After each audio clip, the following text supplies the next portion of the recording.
welcome everybody to our traditional territory here in Thompson, Manitoba. My grandfather, Miles Hart, was one of the original landowners here in Thompson. So my family's trapline used to be kind of around where the plaza is now.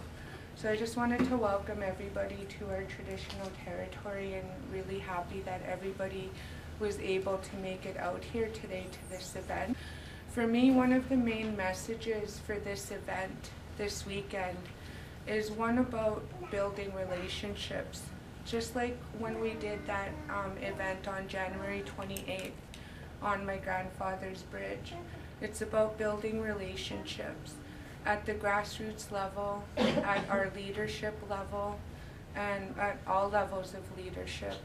Once Idle No More started and started lighting the fires in the spirits of our people all across Canada, what we've seen is a lot of changes in our relationships with our own leaderships, our chiefs, our relationships with our federal leaders. So we're working through this, and things evolve as we go. I was questioned a lot about working with Niki, but I just wanted to add that that's part of it. We keep saying that Idle No More is not just an Indian thing. It's not just an Indigenous thing. And so that's what we're working on now, and you can see it in this event. And I just wanted to speak to that I'm so honored to be a part of building those relationships. And it's really nice to see that there are both Indigenous and non-Indigenous people here at an Idle No More event. So that, I think, speaks for itself, and it's a really great step for all of us at the grassroots level. Idle No More is a grassroots movement, so it's really important, I think, for us grassroots people to build our relationships with one another.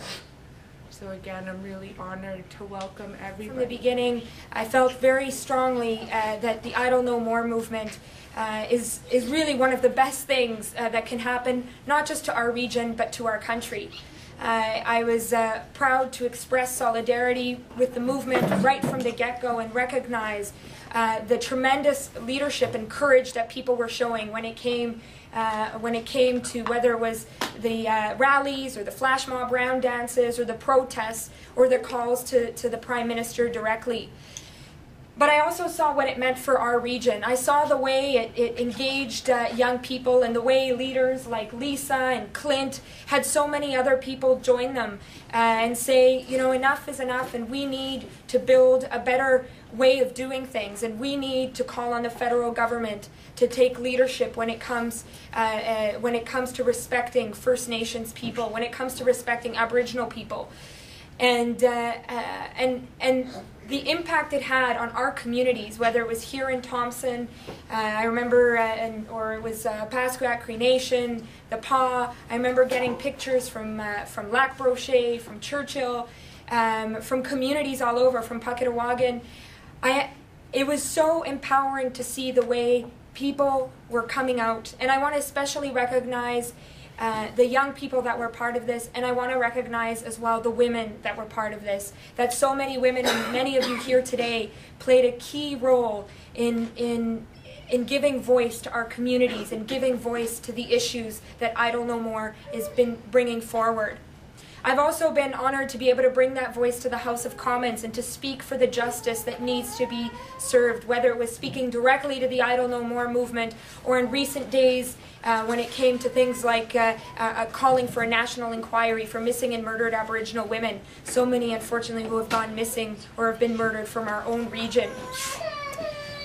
And I also want to recognize that as Lisa said, this is also about relationship building and building bridges and building relationships between us, yes, across the country, but very importantly here at home as well.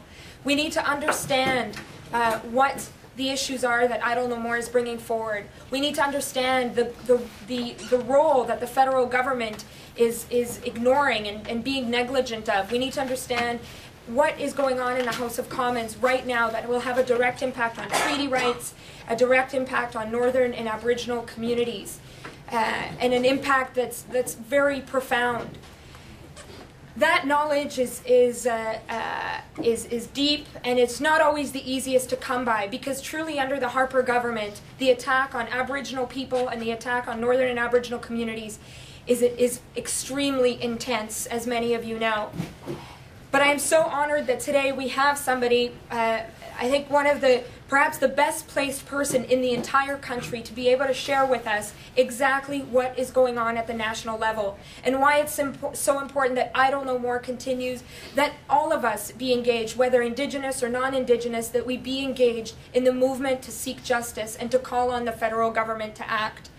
So I'm so excited that we have here Dr. Pam Palmater, somebody who I know all of you know, and when I said her name, just the excitement was through the roof. I know many people from communities across the north wish they could be here today, and we'll be getting information out online and also through social media as well, because we truly have an opportunity to hear that knowledge directly from Pam, based on her work as a lawyer, as an activist, and a spokesperson for I Don't Know More. So I'm very thankful, Pam, for you being here. I know you came from very far away, so we're very thankful for that.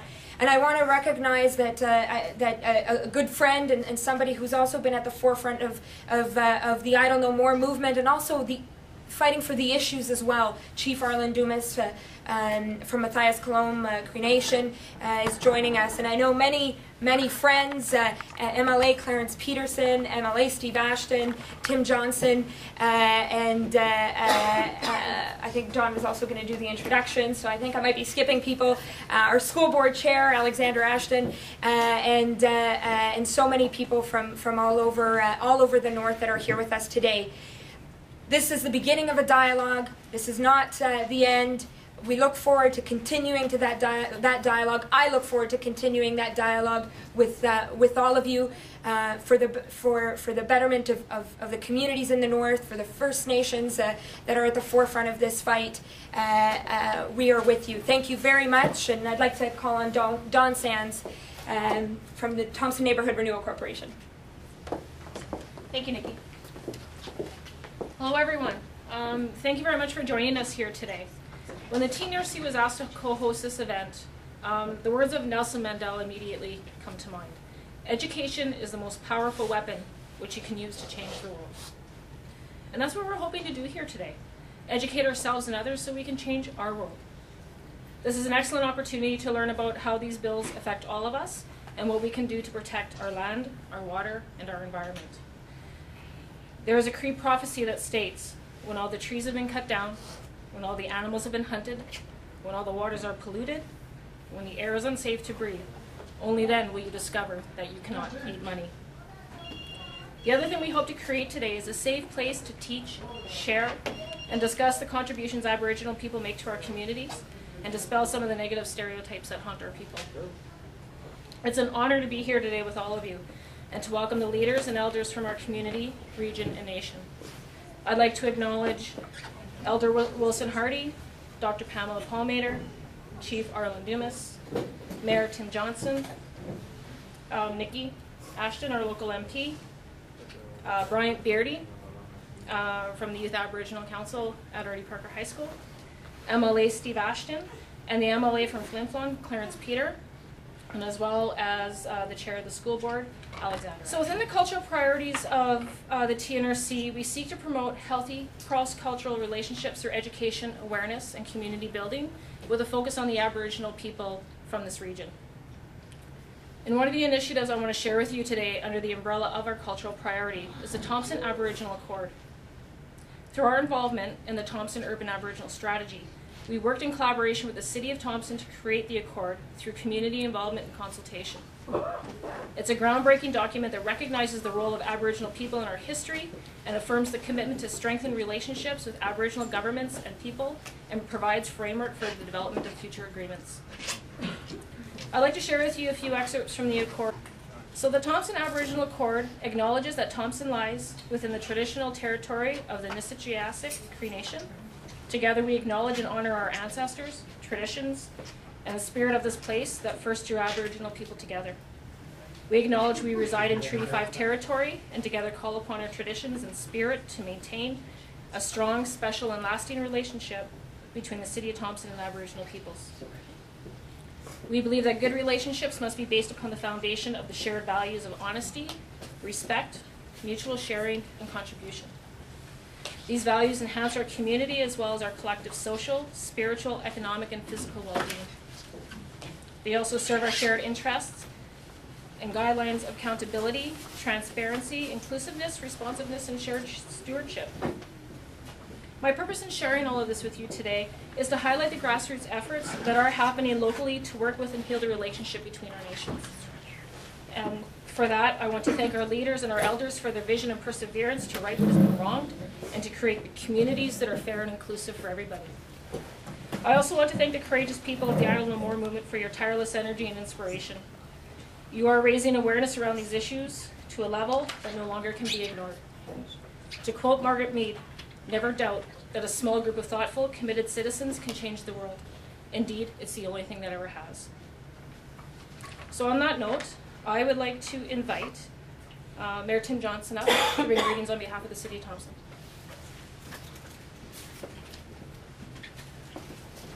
Thanks, Dawn, and on behalf of the City of Thompson, I'm very pleased to welcome everyone here today. I first want to thank and respectfully acknowledge Hilda for the opening prayer. I also want to acknowledge that we do live, and I'm very proud to say, within the traditional territory of NCN. Dawn spoke briefly about the Aboriginal Accord. I am so proud of our community. And when I say that, I don't say the corporation, the City of Thompson. I say our community. Because we came together in 2009 and signed the Aboriginal Accord. And it was signed by organizations in Thompson to state clearly, in writing for the first time, that we acknowledged the relationship, the opportunities, and the responsibilities we share in terms of making our community in northern Manitoba a better place. So, this discussion that you're going to have today is so timely and so important, and I think is so appropriate to have here in Thompson. The City of Thompson has the largest percentage of Aboriginal people of any city in Canada. I'm extremely proud of that. We are able to do things, and we've demonstrated we can do things better by working together respectfully, acknowledging each other, honoring each other, and moving forward. And that's what today, I hope, is about. I want to thank all those that were involved in the rally on January the 28th. I was very honored to have a smudge and a unity ceremony take place at City Hall before the rally on the Miles Hart Bridge. And if you have the chance to look at the Aboriginal Accord, look at the significance of that image of the Miles Hart Bridge. Because it was that bridge that brought together our community and northern Manitoba. And it continues to be the bridge that we need to use to foster the relationships. So, I look forward to the discussion. I welcome our guests. I want to acknowledge all those in the room, the elders, our elected representatives, and I really want to thank Niki, Lisa, Dawn, for making this happen. This is a discussion we all have to be involved in, and it's one that we all can make a contribution to. Thank you very much. Next, I'd like to ask if MLA Clarence Peterson, please bring greetings.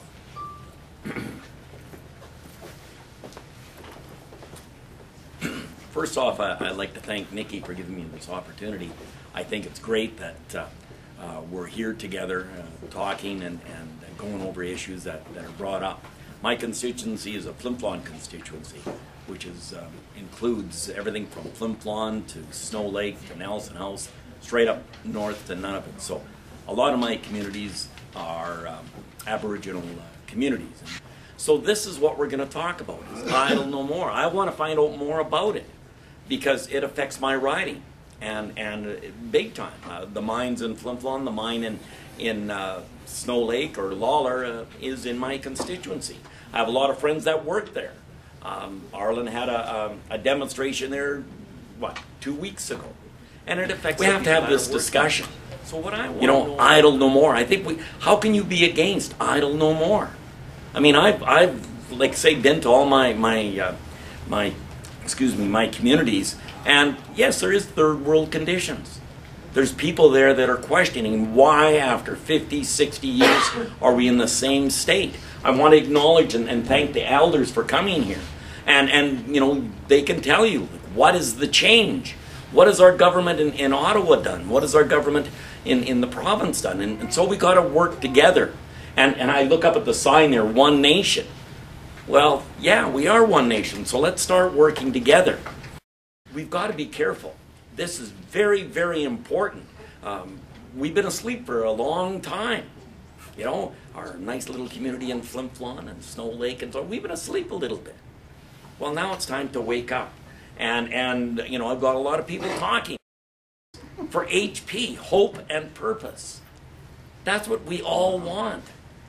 You know, you want to wake up in the morning and you got a purpose to get up. You got a job. You're taking your kid to kindergarten. You want the hope that your kid can go on to university and have the opportunities that my 3 daughters had. You know what? Through this movement, and we got to be careful. And again, I challenge the leaders here, that ugly face of racism. We don't want to see it. We've got to work together, and you know, I guess the virtues that I respected most in First Nation was like compassion.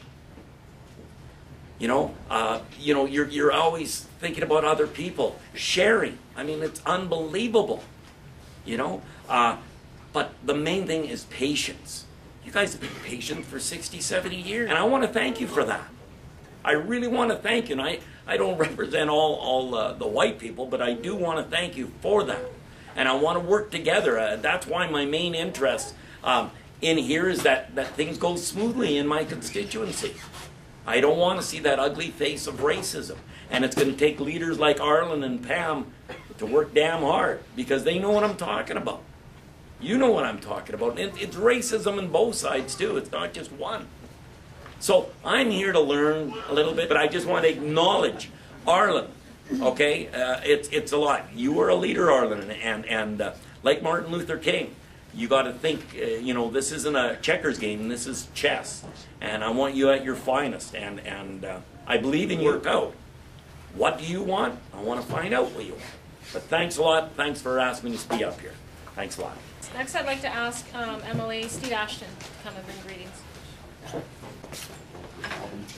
Pleased to be here with Clarence, my colleague, and so many friends. I start from the premise this is Canada. This is one of the wealthiest countries in the world. When I look around our communities here in northern Manitoba, I don't see the social and economic justice that I would expect from a country like Canada. I think that was one of the first messages from Idle No More. When I look at the way we've evolved the last number of years, there was a time that Canada, when it first established the reserve system, it was the model for apartheid in South Africa. First Nations people could not vote in Manitoba until 1952, until 1960 in Canada. There's another message that came out of Idle No More as well, too, and I want to pay tribute to Wilson Hart, to Raymond Robinson, and Chief Spence. They undertook something that has a traditional meaning and is recognized around the world. You know, Mahatma Gandhi, who many people see as one of the great leaders in terms of nonviolence, went on a hunger strike 17 times.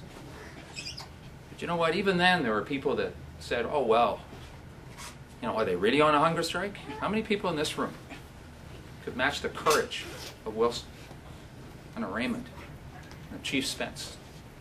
Weeks on end without solid food. But that was one of the messages, too, of Idle No More, which is you cannot get social change unless we're all engaged. There's another element too, by the way, that I saw early on. I attended one of the first major rallies at the legislature. The message from Island Moore right from the start, as a social movement, was this isn't just about Aboriginal people seeking social and economic justice. It's about all Canadians, Aboriginal and non-Aboriginal. As we come together today, I'm reminded what the key element has to be. And I will never forget, a number of years ago, visiting an elder in the community. His grandson had just committed suicide. You know, I sat there and I listened. And it was quite some time before he opened up. And his message to me, and this is a message that I've seen in so many communities around northern Manitoba. He said, you know, when I was that age, I had hope for the future. He said, my grandson didn't see hope. Wasn't that one of the key messages of Island Moore? Is out of some of the most difficult situations anywhere, and let's be upfront, we have third world conditions right here in northern Manitoba. We have third world conditions in one of the wealthiest countries in the world. We have racism. We have social and economic injustice. But you know what? So long as people can come together, and I by the way, credit Aboriginal leaders, Chief Dumas, many chiefs throughout Canada who joined with this grassroots movement. But I also credit the grassroots. It's not either or, because you'll hear that as well. It's about people coming together. The fact that despite all of the challenges, all of that poverty, and you know, Gandhi said, poverty is the worst form of violence. Despite all of the issues, and we saw it again this week with, you know, the courageous family members of murdered, missing Aboriginal women. The fact that we can come together here in Thompson today, we can come together throughout Canada, and we can say, it's time for change. It's time for social and economic justice for all. That sends a clear message to everyone, not just Aboriginal people, but everyone in this country, that there is hope. And I do believe, by the way, I have my own vision. I see it happening within this generation. In a country as wealthy as Canada, should Aboriginal people be the poorest in this country, with all the wealth in our surrounding communities? I think the real goal here should be to ensure that Aboriginal people have hope, have social economic justice, and truly share in the great wealth of Canada. And I believe, by the way, that will make a much stronger country. The day we have a true partnership between the nation of Canada, First Nations, the Métis Nation, and the Inuit, that's when we will truly have built the country we all deserve. Thank you very much.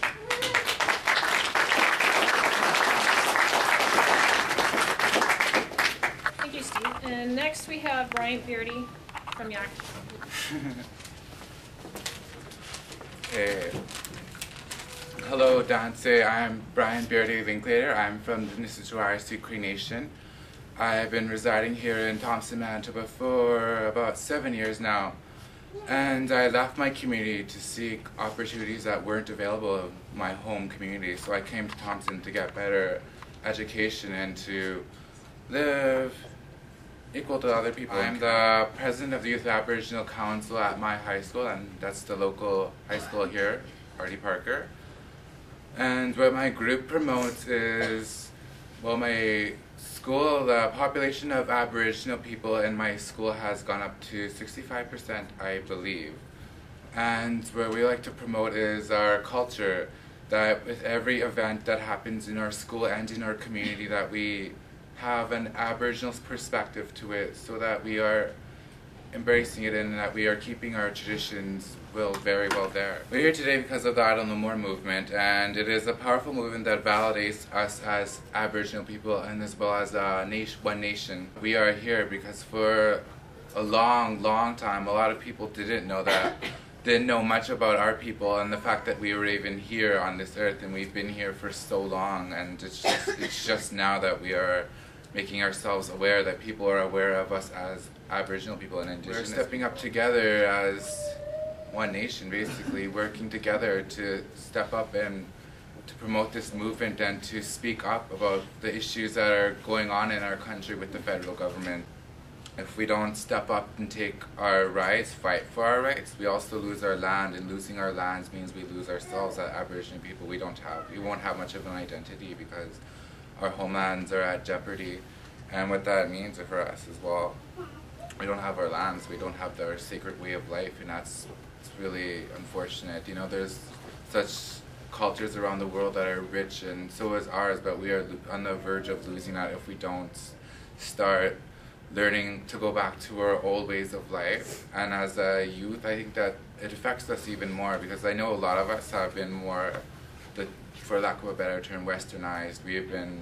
We're kind of living into the dominant culture, and I think that's a lot of things that it's something that people put against us. It pigeonholes us that a lot of us Aboriginal people don't live as Aboriginal people, but it isn't true. I know a bunch of us, we live in houses where we have electronics and we have washing machines and televisions. It doesn't mean that we can't still practice our own cultures and have Earth is very precious and sacred place. If we don't fight to keep our rights, then we lose the very thing that connects us to who we are. And as an Indigenous person, I'll not stand for the passing of Bill C-45.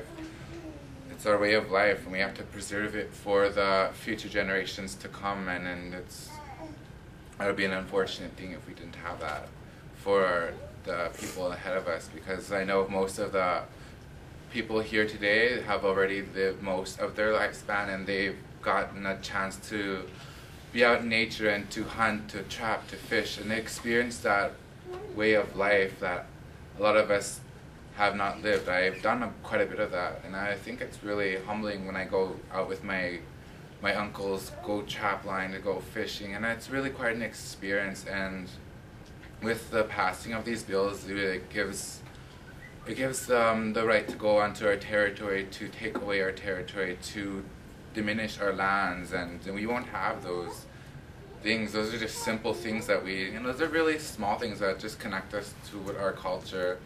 And if we don't start practicing that, if we don't start taking that back, then we lose it. And I think that's us as Aboriginal people here today. I think we should start practicing our old ways of life. I would like to also just acknowledge everybody that came here to be today. I'm very proud. I'm pretty pleased to see my fellow schoolmates to be here, because it's about you. It's about everybody coming together. It's about everybody being together. Very honored to see young people and also older people coming together, and just people from the government or local MPs, everybody being here today. It's really touching to see that. And with that, I say thank you and have a good day, and hope everybody learns something from this statement. I just wanted to, Brian, that was awesome, and one of the many things, the reasons why Wilson did his hunger strike. And he did it so humbly and so quietly.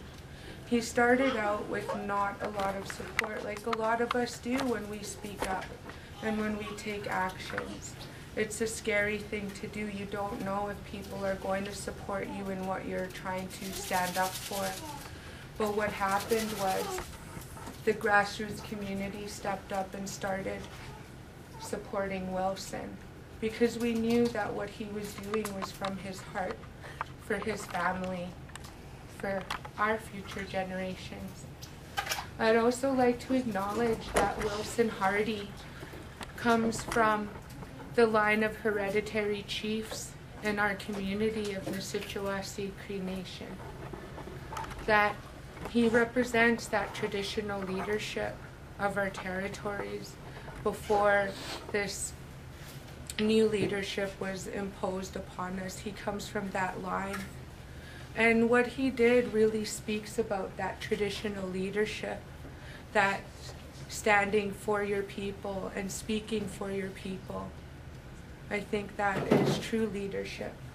So with that, I would like to welcome Wilson Hardy to say a few words about his actions and what he believes in with Idle No More.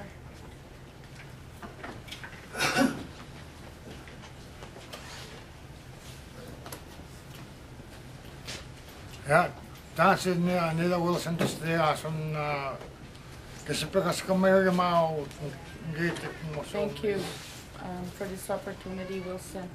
Wilson, it's truly been an honor to stand with Wilson and to witness the hunger strike that he was on for 31 days. He brought me here today to be his interpreter. He offered words of prayer, and in the prayer he asked the leadership for their understanding and to also understand what is going on with the Idle No More movement. Wilson fasted for 31 days, and in the beginning of his fast, like Lisa mentioned, there was nobody there with him, but we as a family stood together and stood with Wilson in his hunger strike and supported him. He told us that the reasons why he wanted to fast was because he wanted his children, his grandchildren, and his great-grandchildren to be able to enjoy what we have today, even though we don't have very much. And he also wanted to protect the land for his children, for his grandchildren and great-grandchildren. Talking about the government and how it's time that we told them that we can't allow them to destroy our land anymore. And he mentioned that it is not up to us, that when Mother Nature decides to strike, that our time will come. But he also said that when that time comes, we will not have a choice as to what happens to us.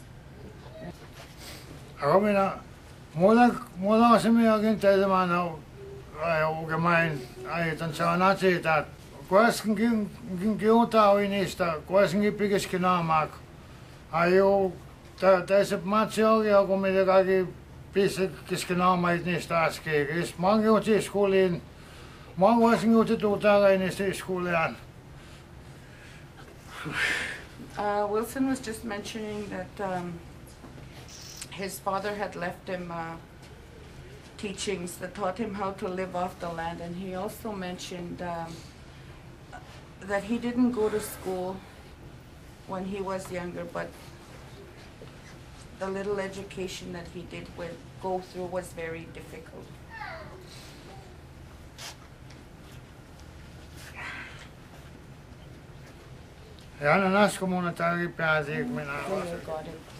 He's just saying that he doesn't want the government to look at our grandchildren any differently than the way they are looking at us, but the way that they're looking at us has to improve. We're only given one heart, one spirit.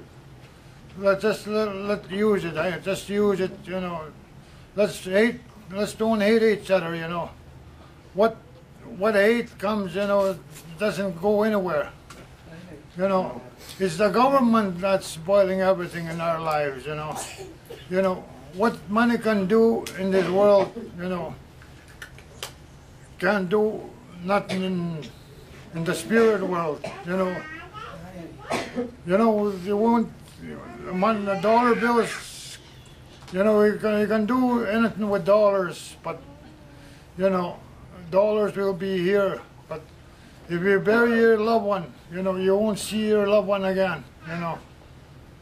You know, the government won't help you at all. And, you know,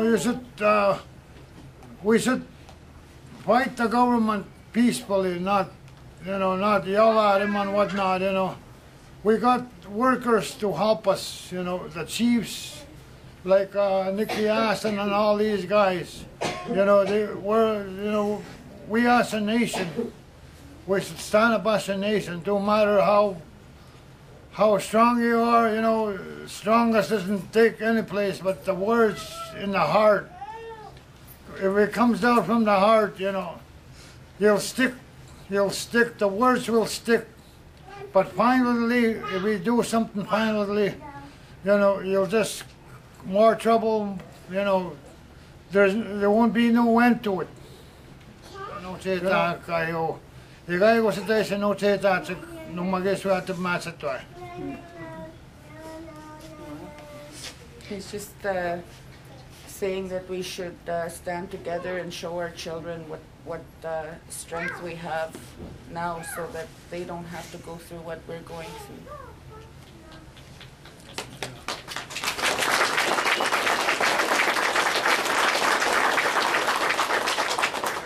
Yung sinagot kagawit kayo kawit tamat na yago tayo yago yung magwikuan na yago mistake one kwas ko to tinis tamaga yago the hunger strike took the good hell out of me anyway. Like I said, it's truly been an honor to have stood with Wilson, stood beside him. But after 31 days, we had to ask him to stop the hunger strike. The women of Nelson House asked him in a very humble way to end his hunger strike, because we told him that his purpose had been served, that his children will know what he did for them. And he was very reluctant. We were very worried. But he listened to our plea. And after 31 days, we honored Wilson for what he did, for not only for our community, but for our country. Like I said, it's truly been an honor to stand with him. Thank you very much. Thank you very much, Wilson, for being with us today. It's a real honor for all of us. Thank you very much, Jackie, for interpreting for Wilson. I will never forget visiting Wilson in his home during the hunger strike, and being so taken aback and so proud of the courage that somebody from our region was speaking out on behalf of all of us. And Wilson, thank you for that courage. It's been recognized not just here in our home region, but nationally as well. And I also want to note that Raymond Robinson from the Michikamak Cree Nation, the other person from our north that was on hunger strike, also wanted to be here today. Unfortunately, he wasn't able to make it, but he did want to send his greetings, and I hope that he can join us at some point soon to share his words as well. Thank you very much, Wilson, and thank you very much as well to Raymond. Kinalas komete now. Now I'd like to invite somebody who we've talked a lot about today, but who we need to hear from directly. Chief Arlen Dumas is the chief of Matthias Colomb Cree Nation, and right from the get-go has been a tremendous political leader, not just for his people, not just for his First Nation, but for First Nations across Manitoba, and has been involved at the national level. While there's a lot of talk about leaders in the grassroots, Chief Dumas has been one of the people that has been at the ground level with the grassroots right from the get-go. And I know the I Don't Know More movement has a different meaning, given some of the things that he's fighting for on behalf of Matthias Colomb and for people here in our north. So without further delay, I'd like to call on Chief Dumas to join us. Tansin tuti mak sis pukunista na yamin quest me do idi tino tai igawitsi me gawa yano tanista sis ka piyam yan pukanigan na ni duan we just niskidi tina ni do yan mo inagpatos ka giwihta mo ni soga giya yamin ay nagani do imuto tot tas poi ko sini sa ni gani ni duan kagiskidi ta ko idin yog ni tiu chini sta pigis ko yan agoy guy nagiwi papagat si mag so igo se agoy igaga gido ay nagi nati ni tani duit ni taidi ni mo pigonista ka galasi one. To those of you that don't speak Cree, I said hello.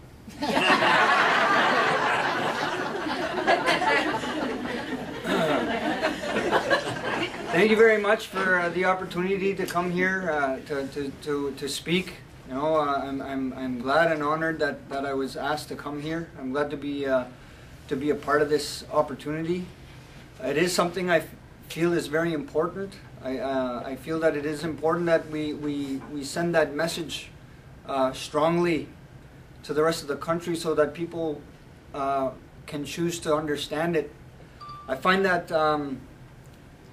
that ignorance is something that can be easily defeated if we all give an effort to inform everyone. If that people can come from a properly informed perspective, then everyone can achieve an understanding and realize that we're all here together, that we're all here in the North together, and that what we want for each other is to have better lives, right? That's the bottom line. So initially, I want to acknowledge no miss out that my uncle that spoke earlier.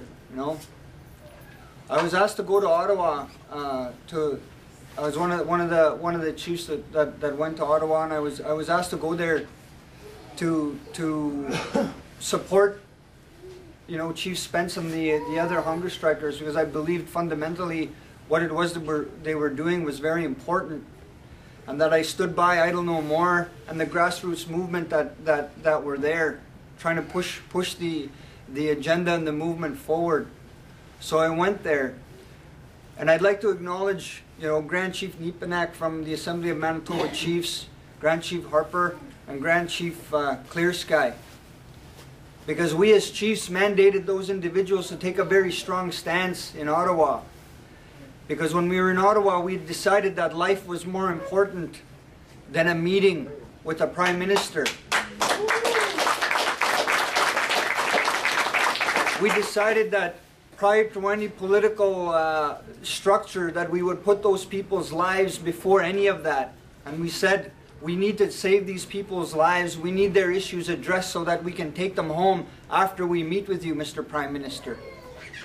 And the Manitoba Chiefs set that standard, and we pushed it forward, and we built consensus in that room of all of the rest of the people in the country, and that was the stance we took. And we decided that we would go and walk amongst our people, the thousands of people that were in Ottawa that day, that filled the streets of Ottawa. There was 3 city blocks full of people, and I was proud to be there to walk amongst those people. And I stood by them, and I honored my ancestors that day, because we took that stance, and that we wouldn't sell out for anybody. And to this day, I acknowledge those leaders for taking that stance for those people. And I listen carefully. And my pulse is on what it is our people need. And I will continue to move forward. So I commend those people for what happened that day. And I commend all of you for being here today. To come here to get some more understanding.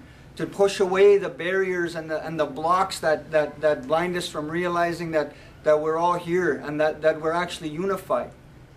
All the issues that we have as First Nations people are Canada's issues too. Canada has an issue with housing. Canada has an issue with providing adequate education to Canadians. Canada has issues with providing proper care, health care for their elderly. Canada has all of these issues that we have as First Nations communities as well. Ours, however, are amplified in different respects, but these are all the issues that Canada has. So our issues are Canada's issues. And Canada needs to wake up and shake itself and say, well, why isn't our government providing for us?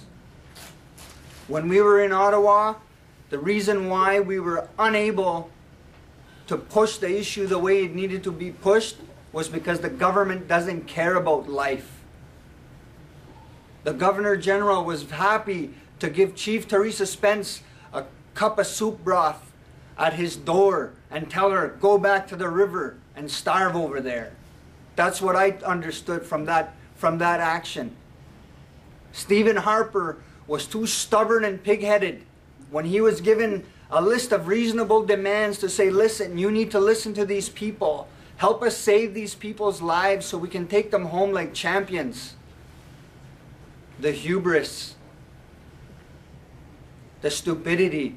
He chose not to be a leader.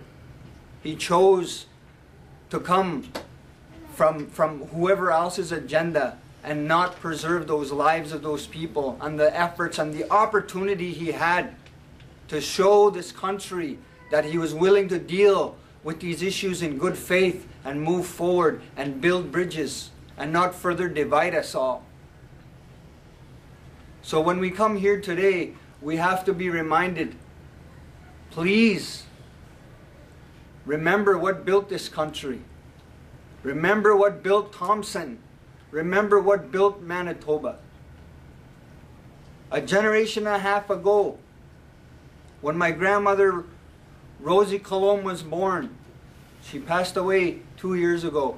When Rosie Colomb was born, when her parents were born, there was no Canada, there was no Manitoba. This is not ancient history. It's not ancient history.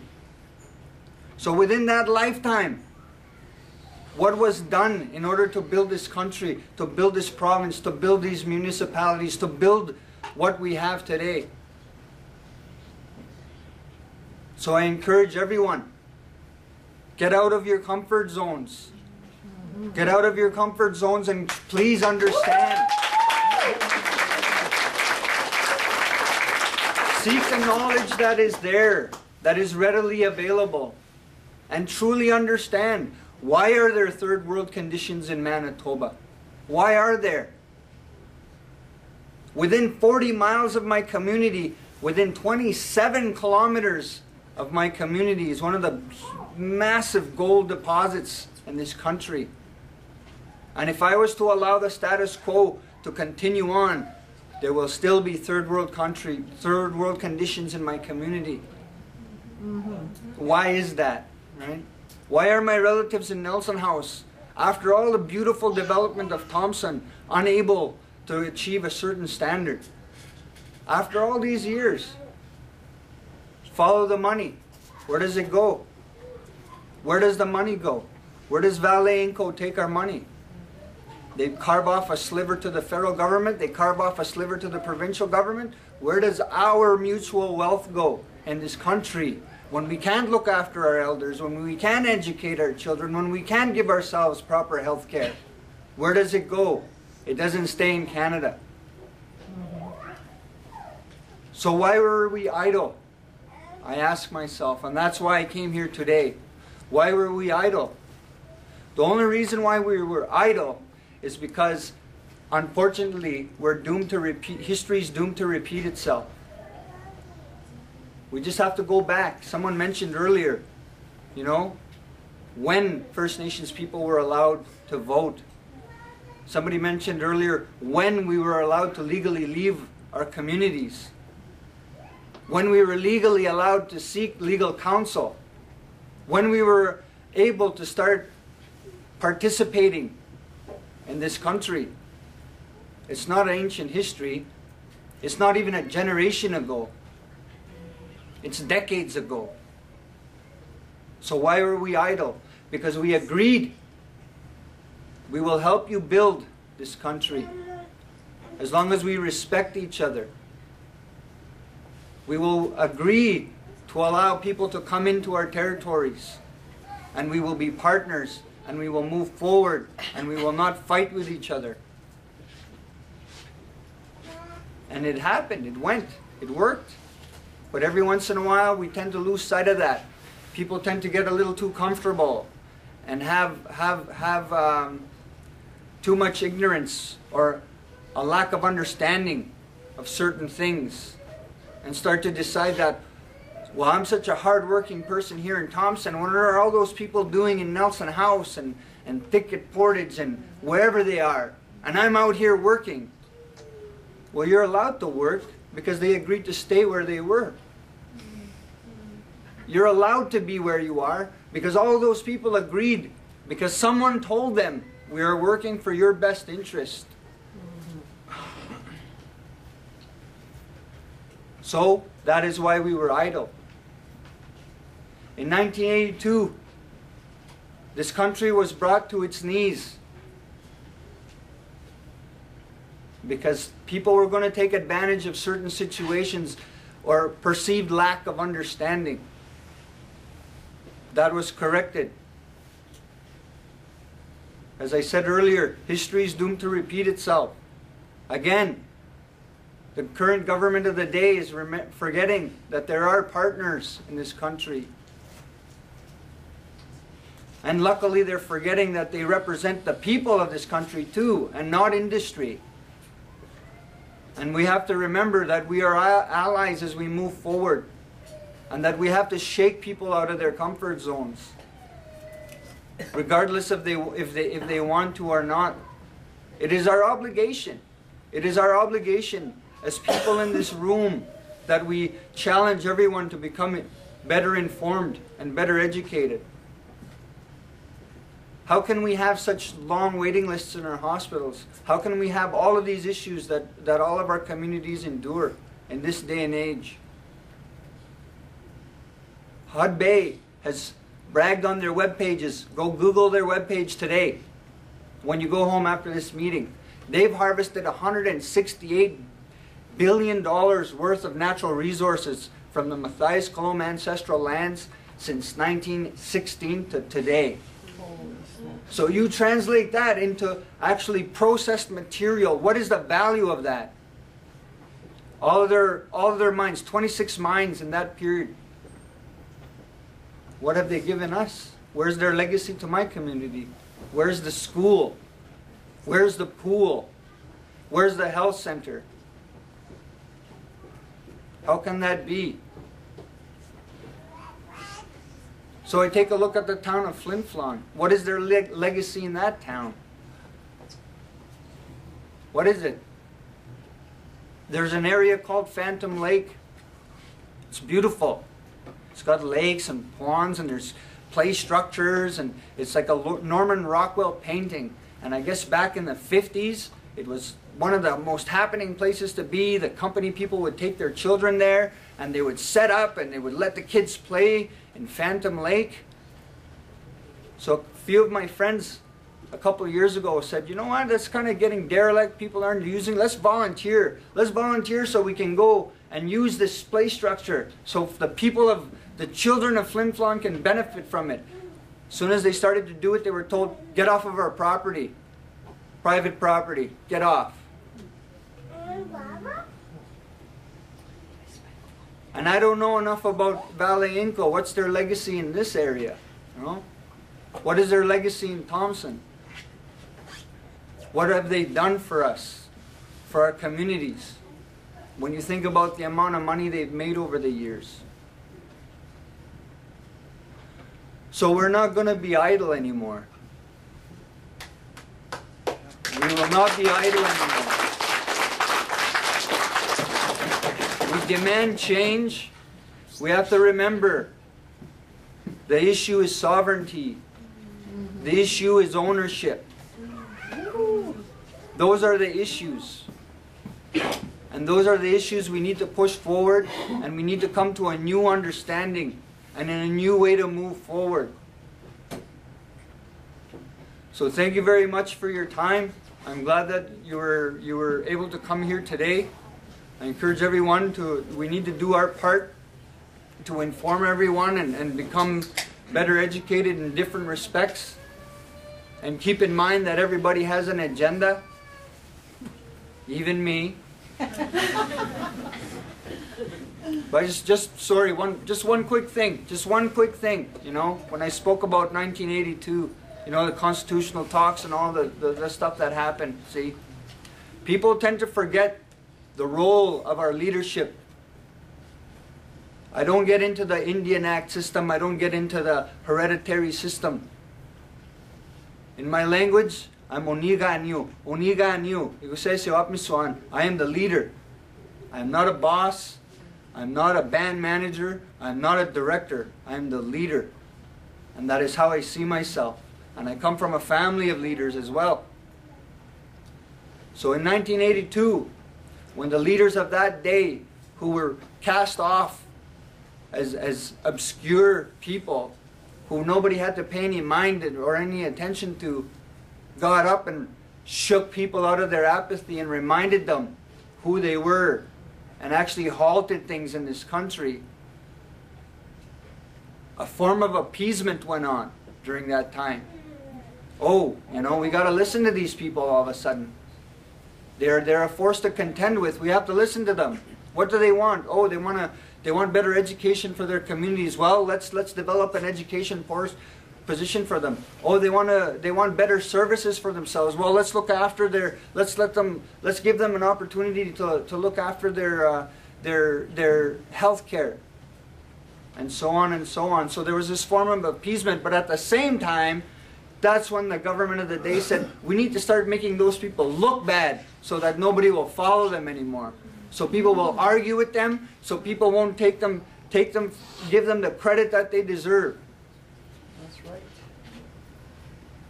So I've been at these Idle No More things, and I've heard people come with uninformed positions. And I encourage all of you not to listen to that, to move forward and find out the truth. Unfortunately, there are corrupt people like Brazo. You know, there are inept people like Minister Duncan.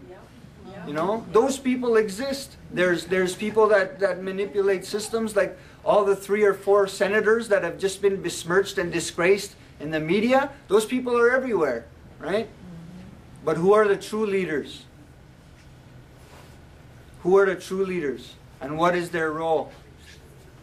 And don't listen to people that started a prefabricated notion of what leadership was in 1982, so that things, when today happens, they could try and discredit me and the rest of my honorable colleagues that I'm proud to stand with, that I was proud to stand with in Ottawa, and that I will continue pushing this agenda forward with.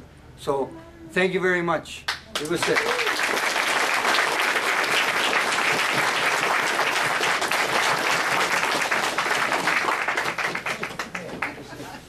Thank you, Chief Dumas, for your inspiring. Hi, welcome back. Tansei, the members of my community.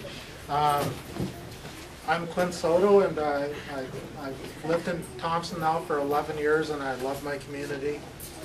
I've been given the honor of introducing our special guest, Dr. Pam Palmater, to you, to speak up for our truths as First Nation people or as environmentalists. I've heard her speak many times, and I'm here to tell you that she absolutely speaks for me.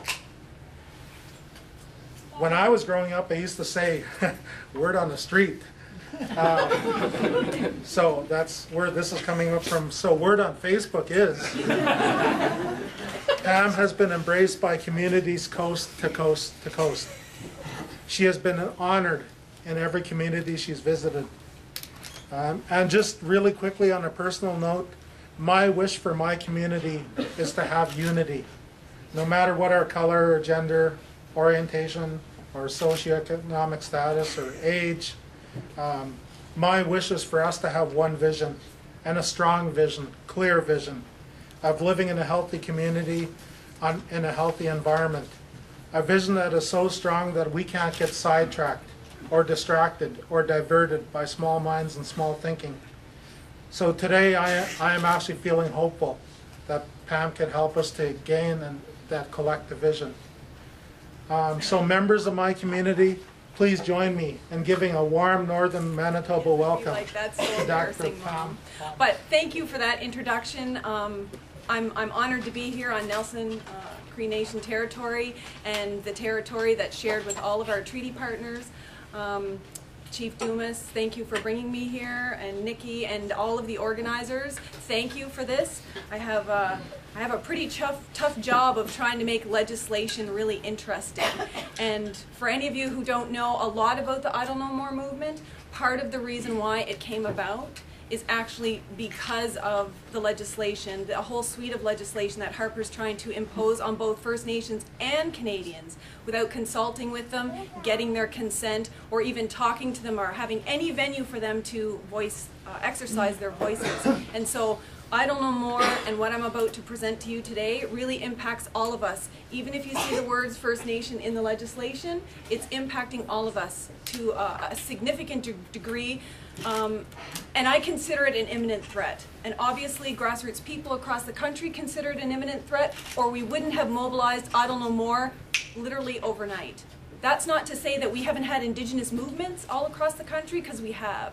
We've had, many heroes in the First Nation context trying to defend our lands and treaties. But in terms of this legislation, It was the grassroots people who stepped forward, and a large number of women who took on that leadership role. And I want to thank you for doing that all over the place. You know, in the Northern Territories, in the Southern Territories, all over the country. The most impoverished people in this country, the most oppressed people in this country, have said, we're the ones who will stand on the front lines, Canadians. All you have to do is take 5 minutes and learn a little bit about why we're on the front lines and stand beside us. And so that's what this is all about. I'm a very long-winded speaker, and I ad-lib, and I always forget about what's on the screen, so I'm going to apologize ahead of time. I'm trying to combine really what Idle No More is with all of the legislation, and I'm not going to be able to get to it all today, but if you're interested, there are videos online. The vast majority of us in this room have access to internet and computers. It's very easy today to make yourself educated about what the issues are. So any Canadian in this country who doesn't take the time to learn about what our history is, the real history and all of it, who doesn't take the time to understand why we're participating in Idle No More, it's not about ignorance or lack of understanding anymore. It's willful blindness, because we all have the ability to do that. And so what I'm asking today is that you'll take a few minutes, just think about what it is that I'm presenting. Not to say that my way is the only way, obviously. We all have our own different perspectives. But in terms of understanding, why are we so concerned? Something has to be an issue here. It can't just simply be a matter of First Nation complaining. Or we wouldn't have a movement right across the country, supported in the United States, supported in major countries all around the world. Some of the first countries that were covering this were overseas, saying, well, this can't be true. Surely there can't be First Nations without running water in this country. That can't be true. It can't be true that there's people who lack sanitation, or that we have 20 years less of a lifespan because of purposeful chronic underfunding of our communities. That can't be true. And when that caught on fire around the world, that Canada has been selling a myth to the rest of the world, then we had international solidarity.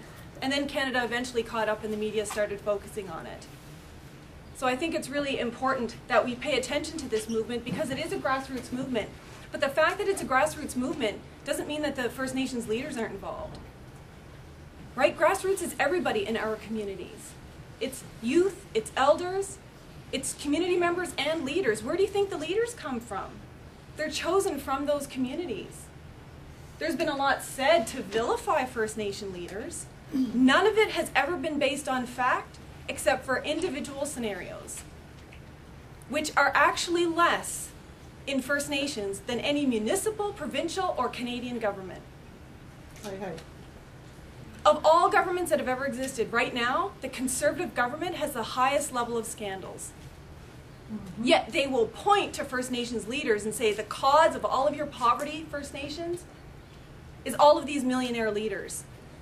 But there's never, ever, ever been a millionaire leader in this country paid from federal funds, ever.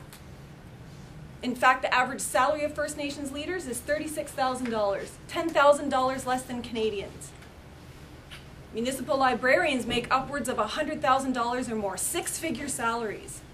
They manage books. Our leaders manage poverty, death, suicide, child and family services, lack of food and water. So even if I had a leader that was making a six-figure salary, I would be thankful. They should all be making big salaries, because they have an awful big burden on their shoulders.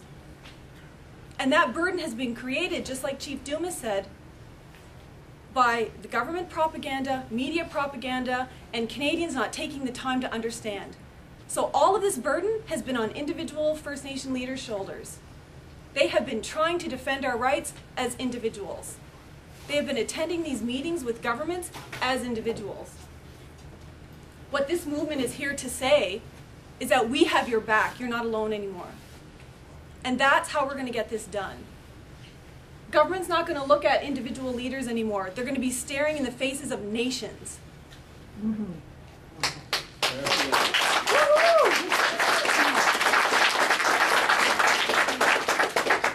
So what is this Idle No More movement based on? It's really based on the treaty relationship. And there's lots of different treaties across the country, different ones here in Manitoba, but you can draw out fundamental principles from the treaty relationship. One that is nation to nation. We're not talking about the Canadian state looking at First Nations as minority or ethnic groups or stakeholders or interest groups as one little group of Canadians. Many of us don't consider ourselves Canadians. And that's not an insult to Canada. That's respect and pride in our sovereignty as strong independent nations, which we never gave up, not in a treaty or any other agreement. That's what this Idle No More movement is about. Instead of hiding our sovereignty and denying it, we're standing up and saying we're proud of it. And this actually benefits Canadians for us to be proud of it. Because all of the Canadian policies right now today that maintain us in poverty purposefully cost Canadians far more money than if they just did simple things like equalize funding in education. If they only did that and nothing else, that would bring $179 billion in gross domestic product to Canadians. So if you can only think with your wallet, why on earth would we be paying for poverty when we can pay for mutual prosperity? And that's what the treaty relationship was about. Mm-hmm. The other thing about the treaty relationship, and you'll notice about this Idle No More movement, people call it protests, people call them blockades. But what's the one single factor, whether it's a teach-in, march, rally, or anything else? They're peaceful. All of them are peaceful. And we didn't have to tell our people to be peaceful either.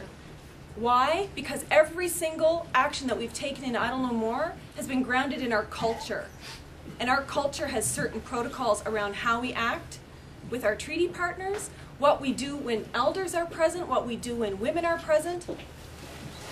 So we never have to worry about Idle No More. All of the racism in the media and in surrounding communities, it's unjustified. Calling us militants and radicals for what? Drumming our drums? For praying to the Creator and being thankful that we still have a world that we can live in? After everything First Nations have been through, we get to wake up every morning and thank our ancestors that we're still here. That's what Idle No More is about. And we want Canadians to join us in that. The other thing about the treaty relationship, which often gets forgotten, is that it's about sharing the wealth and resources in this country. We were all supposed to be prosperous, not one prospering on top of the other. And that's what's been happening for too long. It's convenient and it feels good because Canadians have, for the most part, have great jobs. They have most of the power, the political power. They're tied into the corporations. They have the good life that liberal democracies are all about. But that's denied to First Nations by all of Canadian laws. And that's what we want to change. Not just the laws that are being imposed now, all of Canadian laws that continue to oppress Indigenous people. But the other thing about sharing the wealth and resources that many people forget about is that that comes with a responsibility. For Indigenous peoples and our nations, everything we take from the land we have to give back. None of us can claim a right to fish unless we protect the waters that the fish live in. Mm-hmm. Often, the government forgets about that. They only see money. They only see how much can we extract, how much money can we make. Without ever stopping to think, what's going to happen to our future generations? You keep fishing those fish, or you keep polluting those waters, what about the fish? What about the plants and animals that we all depend on? And some of this legislation will irrevocably damage the lands and waters in this country. And if you think that's only going to impact First Nations, you're horribly mistaken. Because if the waters are contaminated for First Nations, they will be for all Canadians. So when you see the most impoverished, oppressed people standing on the front lines, willing to be arrested and vilified in the media to protect the lands and waters in this country, know that they're doing it for all Canadians. Because that's what we promised to do in the treaties. And what we're asking is that the treaty partners do it too.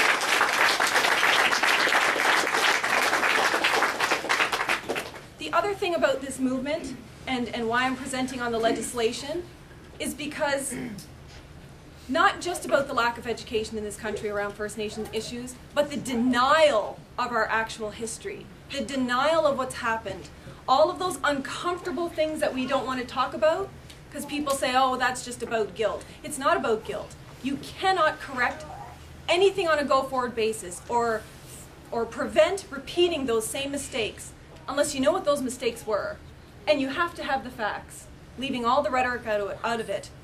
So when the Prime Minister goes around the world and says there's no history of colonialism in this country, when everyone knows the Indian Act still exists, that's misinformation, right? That makes people feel good. When we all stand up and say we're all treaty people, that stuff feels really good. Does anyone want to know how the treaties were negotiated? How people lost lives and limbs from negotiating treaties? People don't want to know that. People don't want to know that treaty negotiators were stoned in some areas, that dogs were set on them in some areas.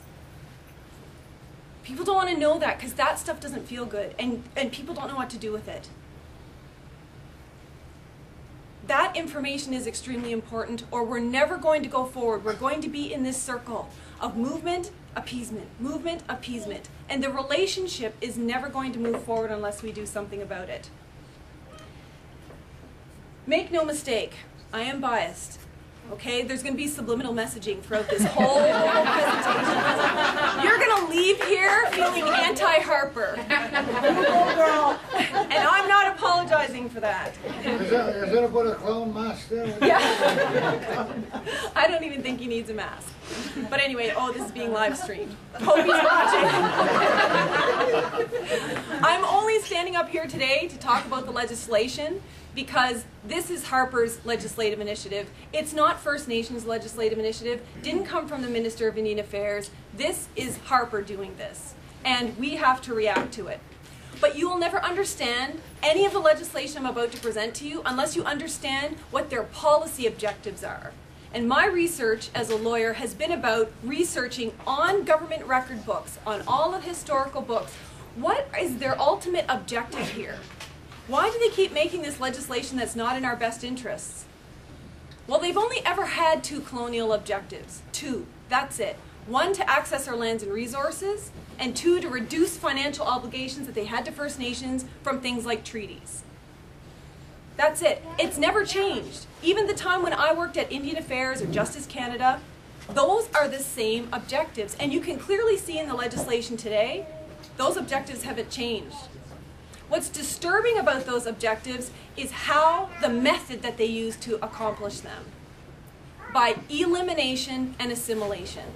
And people get a little uncomfortable when I say elimination. But we all know what assimilation is, right? You go to residential schools, you can't speak your language anymore or practice your culture. We know under the Indian Act that they have legislative extinction dates so that there'll be no more recognized Indians in the future. That's assimilation. Because the people still exist, but their culture and language have been interfered with.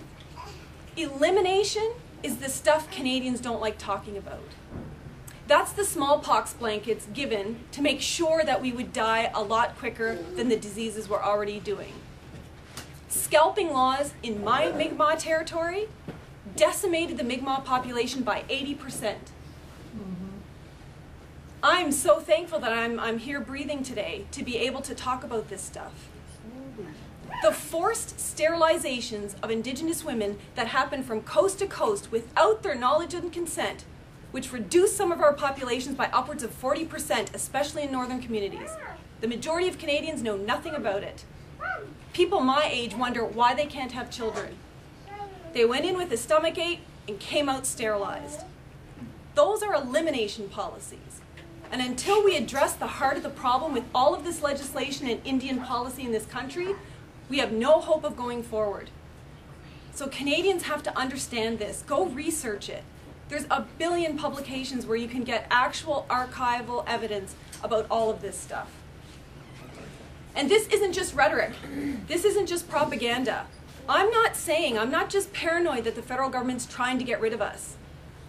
Since they ever had an Indian policy, all of their historical documents have focused on one thing: getting rid of Indians.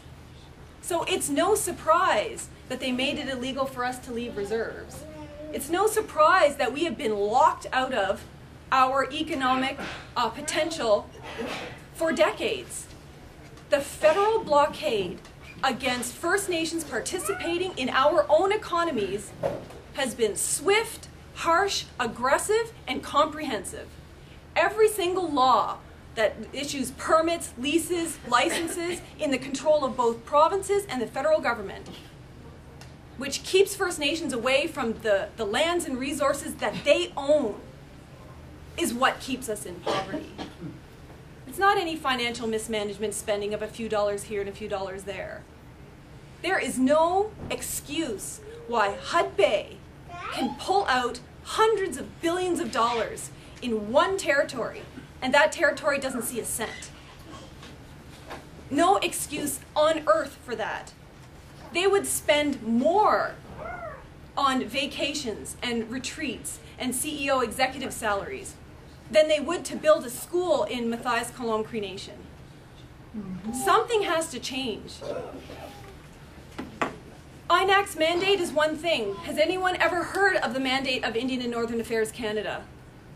It's only to do one thing, to improve the health and social well-being and economic prosperity of First Nations.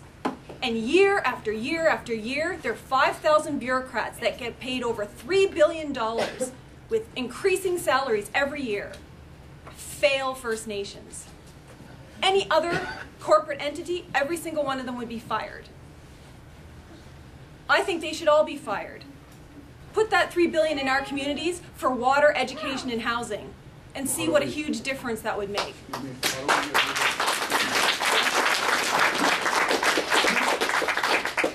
Here's a promise that the Prime Minister made at the Crown First Nation gathering, that he would unilaterally change the rules in education and treaty relationships. And people sat around and clapped. What a wonderful speech. But at the end of his speech, yes, I know, it's ugh. But I have to project how I'm feeling to the whole everybody. But he also made another promise, and he said, to be sure, our government has no grand scheme to unilaterally repeal or amend the Indian Act. He promised First Nations that, because that was one of the concerns at the Crown First Nation gathering. And this is what his promise resulted in. All of these pieces of legislation, but not just this, all of these pieces of legislation as well that are currently before the Senate. And there's 2 more pieces of legislation that are going to be introduced into either the Senate or the Parliament. As far as I'm concerned, these 3 slides represent the white paper of 2013. And when I say the white paper, for anyone who doesn't know what that is, it was a policy in 1969 that had one objective: to assimilate Indians once and for all. Get rid of the Indian Act and get rid of all funding and dispense with treaties. Except we kind of rose up and put a stop to that. So Harper learned a lesson. 1, you don't do anything by policy, because policy is just policy, it's not enforceable. And 2, you don't put your evil genius plans in one document that someone can look at and understand, right? If you're like Pinky in the Brain and you want world domination, what you do is you have 15 pieces of legislation with wonderful titles that say things like safe drinking water, elections, matrimonial real property, and then no one's going to be able to put all of the pieces together and say, wait a second, this is the white paper. And it's law. Once it's passed, it's law. He can stand back and say, I have no choice but to enforce all of this on First Nations. First Nations Accountability Act is probably the most offensive act that there could be. And this act isn't for First Nations at all. Because what this act purports to do is force First Nations to have audited financial statements, which they do anyway. In fact, they have to file, on average, 168 reports every year. That's 1 every 3 days. 65% of them never get read by a single federal bureaucrat. We're not just accountable, we're like obsessive compulsive disorder accountable. But to the wrong person, right? To the minister as opposed to our people. Yet our people think, as First Nations leaders, that First Nations leaders aren't accountable. What this bill is really about, and you want to talk accountability, let's talk about all the conservative scandals. Like, when we want to go fishing, we get run over by Department of Fisheries and Oceans fishing boats, and our lives are put at risk. When the Minister of Defense wants to go fishing, he can spend $32,000 of taxpayers' money to go to a fishing lodge. That's a huge problem in this country. But what this Transparency Act is all about is not about trying to make First Nations leaders accountable. It's about publishing own source revenue. And that does two things. It provides the image that First Nations are so rich they don't need federal funding, which comes from their own lands and resources anyway. And two, it does something very insidious. It takes away all First Nations competitive advantage. It is applying to First Nations standards that don't apply to anybody else. Corporations don't have to publish for the entire public how they make their money and all of their economic secrets. This bill will force that, or all of your funding will be cut off. No social, no housing, no education for your community. So they say they want us to be economically viable, but they pass legislation to make sure that we're not. Rob Clark's bill, C-428, and this is going to be the fastest legislative teach-in you ever had, because this is actually a much longer process, but Niki will have a heart attack if I go too long. So, 428, the Indian Act repeal. Rob Clark, the Member of Parliament, has said that this bill is to empower First Nations, help them be self-governing, get them out of the Indian Act. And it does several things. Like, we all hate the Indian Act, so they're going to decrease the application of the Indian Act to band members. Band members would say, that's great, we hate the Indian Act. But why are they doing that? Why are they not making the Indian Act applicable to off-reserve band members? Well, what you have to know at the same time is all of the other policies that they're working on at Indian Affairs to change all of the funding formulas to on-reserve band members only. And when you know that, and then you also know that 50 to 90% of all band members live off reserve, imagine getting 10% of your funding instead of 100% of your funding. That would literally devastate First Nations communities in this country. But they will never, ever tell you that in this bill. Every single bill that I present right now has some kind of Trojan horse inside of it. But you have to get beyond the fancy title and all of the propaganda to actually see what it is. Yes. Okay, this is kind of outdated now that he's on leave. But there's another bill, and it relates to matrimonial real property, and it deals with rights on reserve when couples break up, or it's supposed to do that. It's heralded by the Conservative government as preventing violence against women, as bringing equality to Indigenous men and women in this country, because the presumption is that on every single First Nation, as soon as a couple breaks up, women all get kicked out of their homes and have to live on the street. That's another stereotype that hasn't been borne out by the actual statistics. They will argue that, well, of course this happens because the name on the home on reserves are always in the men's name. All you have to do is apply for an access to information request to Indian Affairs and find out, actually, most certificates of possession for homes on reserve are held in the women's name. So they don't just not tell you the facts, they lie. And the Auditor General has found them lying to Parliament over and over and over again on which file? Just First Nations. Which is why you see a disgraced Minister of Indian Affairs. He would rather spend his time advocating so that a Canadian citizen doesn't have to pay taxes than spend one single day of his mandate advocating on behalf of First Nations. No wonder we don't know anything about First Nations issues. They're failing miserably in their mandate. But and it's not just First Nations who don't like Harper. Just, I want to make that very sure. Children all over the world are scared of Harper. And there's a good reason why. Because this bill, which purports to help First Nations women, won't do any of that. There's no money for access to justice. All the jurisdiction will be given to provincial courts, and worse than that, for the first time in history, they're going to take reserve lands and homes and make them available to non-Indians to own for up to their lifespan. And they're also attaching this bill to the First Nation property ownership bill. So these non-Indians, and keep in mind some First Nations have an out-marriage rate of upwards of 80%, can use and occupy these homes and reserves to the exclusion of Indians, transfer those lands to other non-Indians and sell them in conjunction with this other bill. What does that do? It violates the Constitution, it violates our treaty rights, and it even violates the Indian Act. Because all of our reserve lands 0.2% of all of our territories that we ever had are now in 0.2% of our reserve lands. And they want to take the rest of that away and share it with Canadians. Are you serious? I mean, there's housing backlogs on our First Nations for a reason. Then the Elections Act. They're saying they want to change things to make it easier for First Nations. That's not what this bill is about at all. What this bill is actually about are new ways to imprison First Nations, because for only First Nations, you have significant fines and prison terms for opposing an election in your community. And for any non-First Nations people in here who doesn't understand what that means, many of our communities are traditional and don't participate in elections, or we do ceremonies or oppose every single election that happens in a community because we don't believe in the Indian Act process. Those people will be silenced swiftly and harshly by being sent to jail. And who gets to decide that unilaterally? Not a judge, the Minister of Indian Affairs himself. So when they say they're trying to empower First Nations, we're actually going backwards to being more paternalistic and more controlling. We're not even going to have a right to protest in our own communities and say we don't want your Indian Act election here. And who's already the most overrepresented population in all prison systems in this country?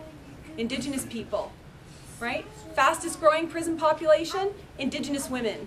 In the next 5 years, they're supposed to increase by over 130%. What do you think that's going to do to Child and Family Services, where our kids are already overrepresented? First Nations water bill claims to be the savior of water on reserve. 130 First Nations in this country don't have clean drinking water because they're under boil water orders. Many more First Nations aren't under boil water orders, but either don't have running water or have contaminated water. That's the kind of water they drink in their communities. This bill is being touted as going to solve all of those problems. But that's not what this bill is intended to do, because there's no funding for the root cause of these problems. The federal government assumed jurisdiction over Indians and lands reserved for Indians. They didn't give us a choice. They said, we're going to manage everything. And they have failed miserably. Look at how bad our water is. Why? Because they have chronically underfunded all of the infrastructure on First Nations, regardless of the impact to our health and well-being. So if that's the root cause, and you pass legislation which is going to say how many more regulations you have to follow, how many people you have to hire, how much monitoring you do, how much infrastructure you have to build, and you're not going to get a cent to do it, where do you think First Nations are going to be? Right? They're going to be worse off than they were before. But that's not what this water bill is about. This water bill is about Canada transferring its largest liability portfolio that it holds today, all the liability to Chief and Council. Because First Nations are starting to say, you know what, we should actually be suing the federal government for failing on water and sanitation and infrastructure. That's multiple hundreds of billions of dollars in liability. It gives Justice Canada a heart attack to even think about people suing about this. So the best thing to do is transfer all the liability to First Nations and no money to deal with it. So you know what, if your community members suffer, they can just sue you and they're not going to get any money anyway.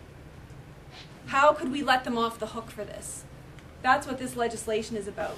But the other thing this legislation does is it creates opportunities for Conservative government members and private industry to make entire businesses and contracts over allegedly going to fix our water.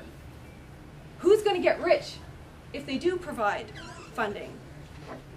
And this bill also provides fines and prison terms for anybody who refuses to comply with anything under that legislation. The Omnibus bill you probably all know about. The Idle No More movement has a billion signs saying Bill C-45 is problematic for all Canadians, not just First Nations. For First Nations, it changes the land surrender provisions and puts all of our reserve lands in jeopardy. But it particularly puts waters in this country at risk because the federal government is vacating its jurisdiction for environmental protections, water protections for literally over 1 million lakes, rivers, and waterways. And let me just give you one example because I'm already way over my time. Take the Mackenzie River Valley Basin in this country. It crosses Northwest Territories, Alberta, BC. significant water resource. That solitary basin alone controls the weather and the sea temperatures for the entire Arctic Circle. It controls the plant life and the air quality for all of us. That single basin is considered the most important resource in the entire world for things just like breathing. Imagine losing environmental protections for that. The irreparable damage that will be caused to everyone. That's why Canadians need to stand up. You don't have to agree with treaties. It's not your place to agree with them or not. They were done between nations. They're constitutionally protected. We're going to do our best to educate you and help you understand why you should support them. But the fact of the matter is they exist. And we have an obligation to fulfill those. That's called the rule of law in this country. The Constitution in this country is Canada's supreme law. Well, Canada's supreme law says you must honor the treaties. And part of honoring the treaties is protecting these rivers and waterways, because we never surrendered them in our treaties. But we promised to live up to both sets of laws, and our laws say we have an obligation to protect these lands and waterways. The other bill, very quickly, is a self-government bill. Sounds really good.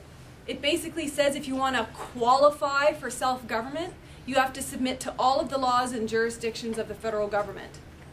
So here's what you get for self-government. You surrender your sovereignty, you surrender your treaties, and you can have something called self-government, which, if you read the Act, reads very closely to the Indian Act and all of the legislation I've already presented. Because the Conservatives may not look smart, may not act very smart, and I don't even know if it's smart. I think they probably have a First Nation consultant helping them or something. But in terms of their plans, if they don't get you with one piece of legislation, they make sure that it's also included in other pieces of legislation. So maybe these other individual pieces won't pass. But because you want to be self-governing, you sign up for this. And then you get all of the legislation in there anyway. It's almost like the Borg. They think resistance is futile, right? But look at everything they've done to us. There isn't anything that they've done to us that has prevented us from standing here today and saying we're proud to be Indigenous.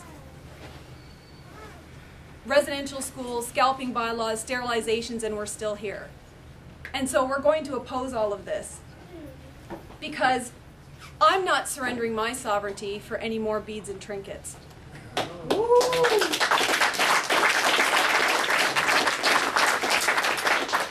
When mining companies come to our communities, the beads and trinkets of the past, jobs and training, that's over. We're talking about sharing, management, ownership of the resources that belong to both treaty partners. The billions of dollars that are taken out by all of these mining companies and oil companies, that's going to stop. So they're going to have to come to the table and respect all of our rights. There's a First Nation Education Act that's going to be introduced. It's almost unanimously opposed by the majority of First Nations in this country, and for good reason. Because most of us have a treaty right to education, and they're proposing to nationalize that right for one solitary purpose. Because once you nationalize and legislate that treaty right and make it a program and service, you can cut funding any day of the week. Because they never put funding in legislation. With a treaty right, they're forever. They're for as long as the grass grows and the sun shines and the river flows. There's no end date to those. So if we agree to this, we have surrendered our treaty rights and dishonored our ancestors, both of our ancestors. First Nation Property Ownership Act is far worse. It purports to break up First Nations communities by giving out individual parcels of land that can be sold to corporations like Enbridge or individuals.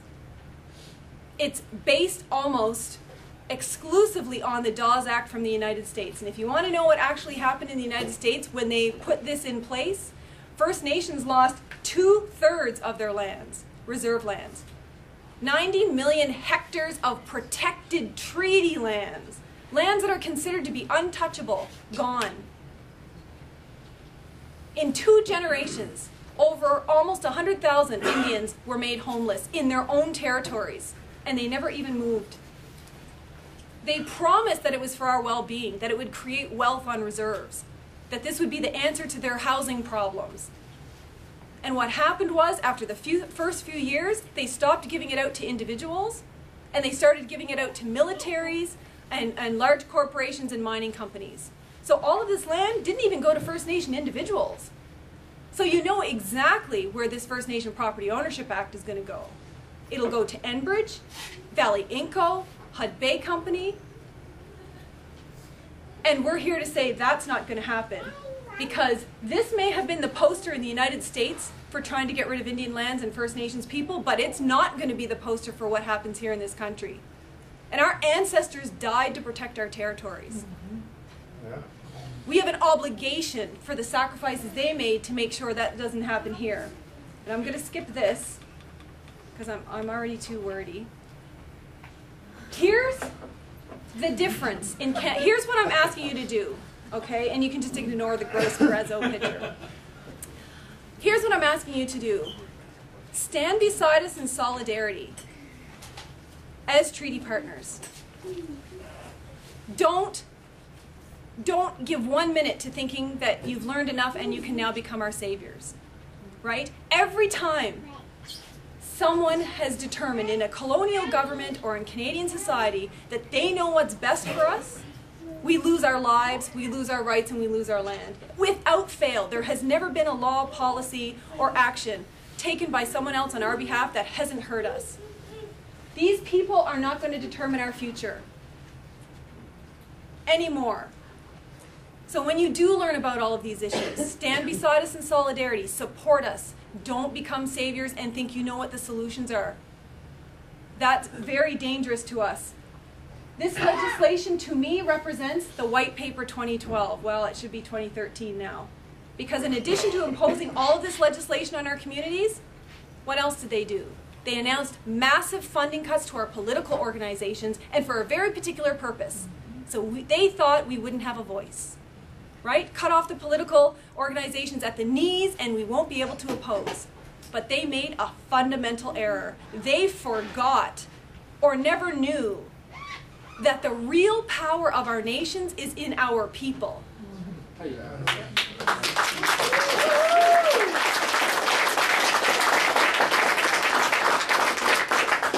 All of our organizations could be gone tomorrow, all of those political organizations, and I don't want that. But if they were all gone tomorrow, our traditional governments, all of those people you see on I Don't Know More, will still be here. And we're all doing that without honorariums, per diems, travel money. The women that are standing on those front lines at these protests and rallies, some of those women have had all of their kids taken away by Child and Family Services. What reason would they have to be standing up for the lands and waters when the majority of their hope has already been taken away? Right? Think of all of those teenagers that are standing on the front lines who maybe would have been contemplating suicide, because we have the highest suicide rate in the country. In the entire world, we have the highest suicide rate. If this movement does nothing else but give a little bit of hope and stop some of our young people from committing suicide, then we've already won the battle, because the future of our nations depends on us having a generation, us having the next generation. And if they're all in Child and Family Services or in prisons or committing suicide, we don't have much of a future. So forget about First Nation rights and treaty rights. If nothing else, think about First Nations as human beings. You want your kids to live healthy and happy futures? So do we. We just want to exist. And so we're asking, find ways to find commonalities. Find ways to understand the treaty partnership. There's lots of things you can do, and I won't read them all out. But most of them don't cost any money, they don't take a lot of effort, they don't take a lot of time. Right? Writing letters. Asking, so you know what, I'm going to babysit your kids today while you go on the protest. Or I'm going to make sandwiches for you while you drive the elders to a rally. You know, or I'm going to come to this teach-in. Every single one of you has done something to contribute to I Don't Know More by just sitting here. And sitting here with an open mind about what comes next. What can we do? Because it's important. This isn't a political game. This isn't about rights. Our lives are at stake. And they have been for quite some time. This isn't new. It's just that now we have an additional imminent threat and we need to do something about it. This is all the reasons why we're idle no more. Just like Chief Dumas and others have said. And I'm going to leave you with one thing. I hope it works. It's a video made by Jasper, and it's called Inglorious Idle No More. And every time I watch it, I think there's no other person I would want to be than an Indigenous Mi'kmaq person. I am so proud of our people, because the other thing this Idle No More movement has done is shared how beautiful we are as people with our treaty partners, how beautiful our culture and traditions are. That contrary to the image of a savage, heathen, and uncivilized person or people, it's because of our civility, our kindness, and our generosity that any Canadian even gets to set foot in this country, that we have treaties. It's because of our civility and peace. And I think that's something to be honored and shared and remembered. So I'm going to try this. If it doesn't work, I'll sing. How do I turn it up? Okay. Maybe here too. Okay, I'm just going to put it on pause for 1 second. Hold on. Because I think this has to be turned up too. Oh yeah, it does. Okay, it might be loud now. From current slide.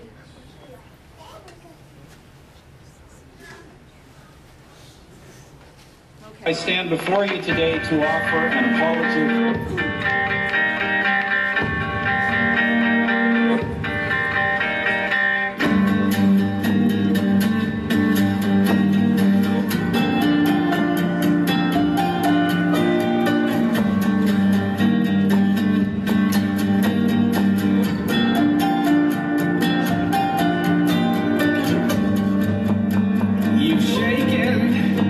Awaken nations one by one, your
are saying, what's wrong with accountability? And I know you've explained it a little bit there, but and the way I explain it, it's accountability on both sides. Like, you know, I mean, obviously, and Arlen said that, there's people that abuse the system wherever you are. And so I say, yeah, they want accountability on both sides.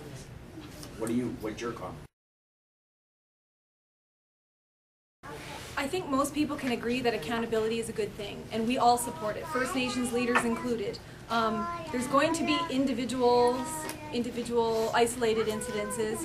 However, this accountability legislation is doing what First Nations already do. They would not get a cent of their band funding to support their communities unless they filed audited financial statements. So it's actually misinformation to tell all Canadians that First Nations leaders don't file audited financial statements because they don't get a cent of their money unless they do.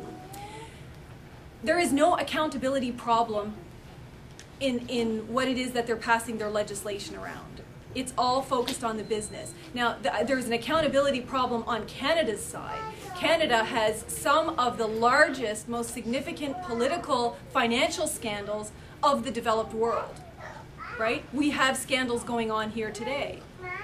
And part of the problem is that we're so busy pointing fingers at chiefs and making unsubstantiated allegations because they've done research into this. The research that was done to look at all of the audited financial statements of First Nations across this country for corruption, because that's what's being alleged here, no accountability and no corruption, found less than 5% had any evidence that could even closely be related to anything near criminal or corruption.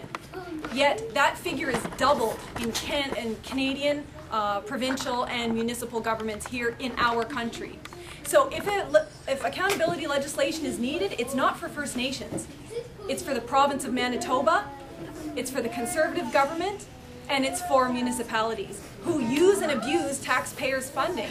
Why would you pay $100,000 a year to put one First Nation man in jail when you could spend $60,000 to give him a university degree? That's not just lack of accountability, that's corruption and illegal, because they use the money that they save to go travel overseas, to travel in jets to get to their fishing lodges. That's corruption. So I think the legislation isn't needed for First Nations, it's needed for the governing system that's here. So when people ask you a question about Chief Spence, yeah, and you see, you know, on the media the corruption being or alleged. What do you say about that? Here's the facts. The facts are, take all the political rhetoric away and what she did or what she didn't do, and just look at the numbers. And the numbers show that since Chief Spence became chief, the financial reporting requirements actually improved dramatically under her chieftainship. When people say, where did the $90 million go? I'll tell you where it went: to housing, education, social assistance, infrastructure, band support funding. That's where the money goes. But people have no context, so you can throw at a number like 90 million and say, where did the 90 million go? Well, over how many years? And for what programs and services? And that $90 million actually represents funding that is far below provincial levels for the exact same services, anywhere between 20 and 75%. So I'm asking, where's all the Canadian money going that they can't provide equal transfer payments to First Nations that they do to provincial residents? And if you think about the funding that's appropriated by Parliament, roughly $9 billion, that's what the province of New Brunswick gets. And there isn't a single person saying, what's New Brunswick doing with all of its money? But for First Nations, what are you guys spending it on? I see you have a truck. That's the reason why your community members don't have a house. They have double standards that aren't required in Canadian governments that they have in First Nations. How could anyone come to Chief Dumas and say, Chief Dumas, how could you live in a free house when your community members don't have a free house? Anyone ever see the house Harper lives in? It's a mansion, and it's paid for by taxpayers. Yet the homelessness in this country for Canadians is on the rise. Why doesn't the standard not apply to him? Why can he not live without a house and a salary until all people in Canada have a house? That's what I'm talking about when I'm talking about accountability. And going back to Chief Spence, she had audited financial statements every year for those $90 million, and all of those audits were unqualified audits. And for anyone who doesn't know what that means, it means there's no problem with her finances. when the government put her into third-party management alleging she was corrupt, the court found that that was illegal. They had no grounds to put her into third-party management because she didn't do anything wrong with her funding. That's my answer to the Chief Spence question.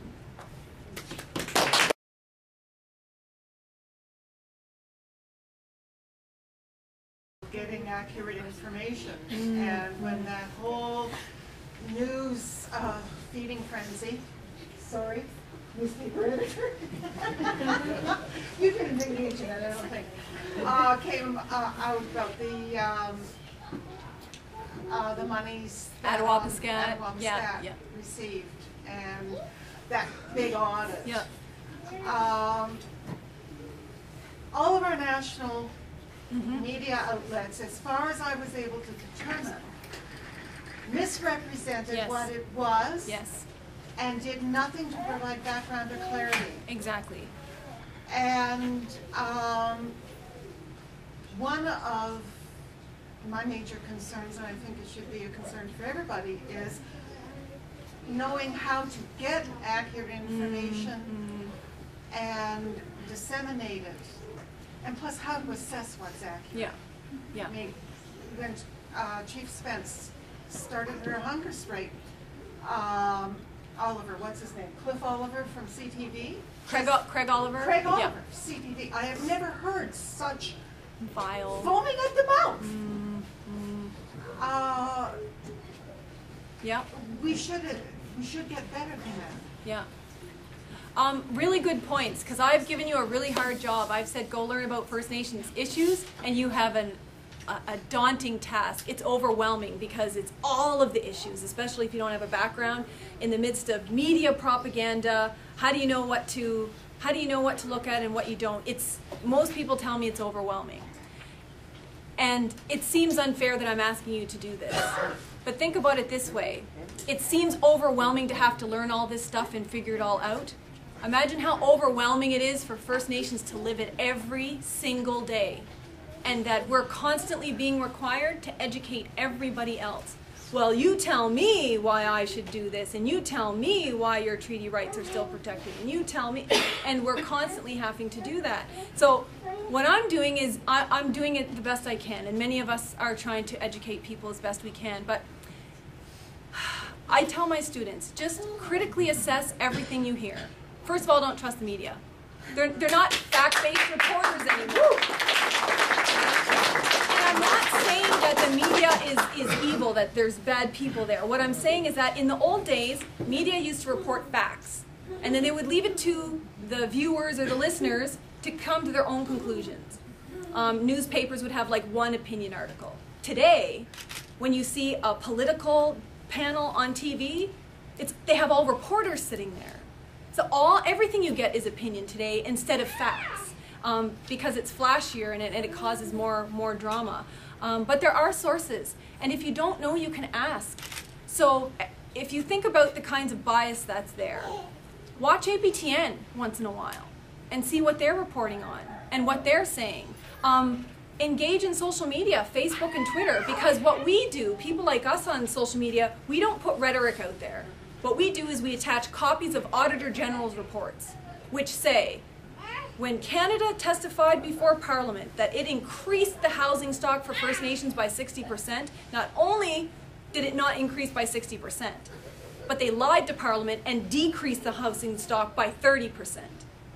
You know, that's Canada's Auditor General calling Canada out for its lies and failure to account. Those reports are readily available. It's hard to know where to actually get them. Social media will do that. Universities will do that.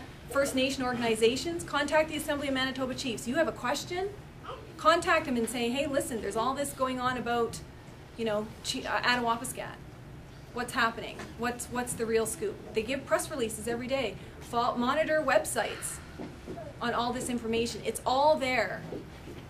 And if you don't know, just keep asking until you find it. And Google it too, right? There's lots of videos and information, and just don't Google me. One big thing that I'd like to see, and I think really doesn't exist at all, is funding for Aboriginal languages, but like structured and protected. So for example, you get and this is coming from a municipal perspective, you have people federally paid six-figure salaries to promote English and French. I didn't even know that you needed that. And you have regulated and protected funding per pupil for things like English as a second language. None of that exists municipally, so in an urban environment, for Aboriginal languages. And I'm talking completely distinct from, obviously, reserves which are funded federally. Provincially, my school board is funded just tiny, 0.02% federally. So it's incredibly difficult to actually try and protect languages, which are a challenge on reserve, off reserve, when there's literally no, there's grants, there's a lot of people working really hard, extremely hard, doing multiple times their job, but there's just no protected funding. And I think it's not only, I'm picking on language because it's so clear cut, but when you don't really want to support teaching a language, well, what are you really supporting teaching?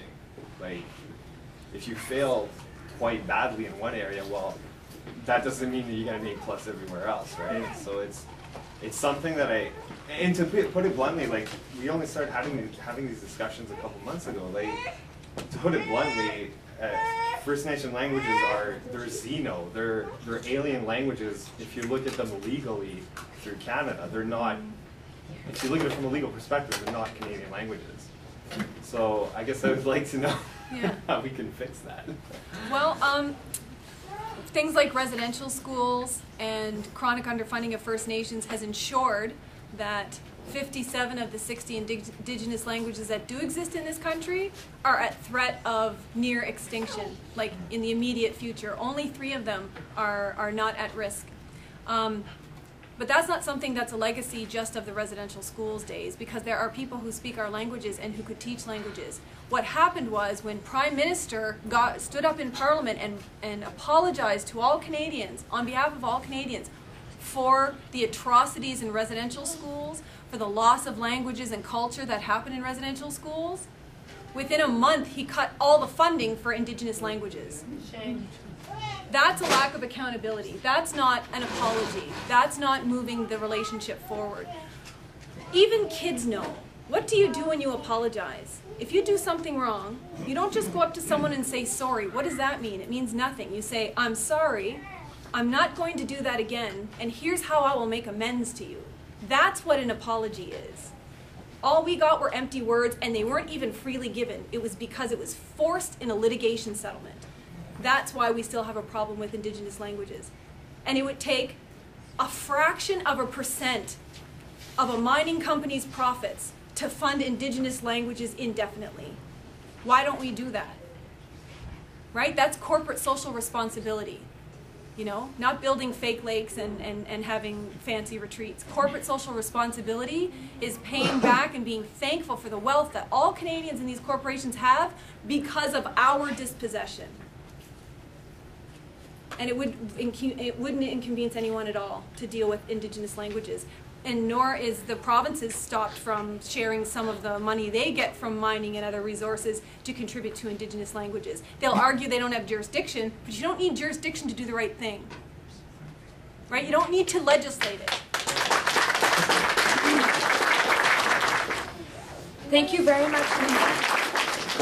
I want to take a moment to thank the organizing committee, without whom this would not have happened. But I truly want to thank you, residents of Thompson, Nisichawasa Cree Nation, Pimachikamak Cree Nation, Matthias Colomb.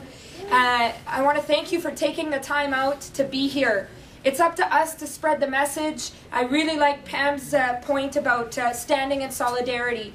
It starts here. Northern Manitoba is so much an engine for all of this movement. We're proud to have Wilson Hardy, Elder Raymond Robinson that stood up for us. And it's up to all of us to stand together to move forward with Idle No More and move forward to support the issues and seek justice. We can do this. Let's continue to work together and let's spread the word. Thank you very much. Kinanaska now.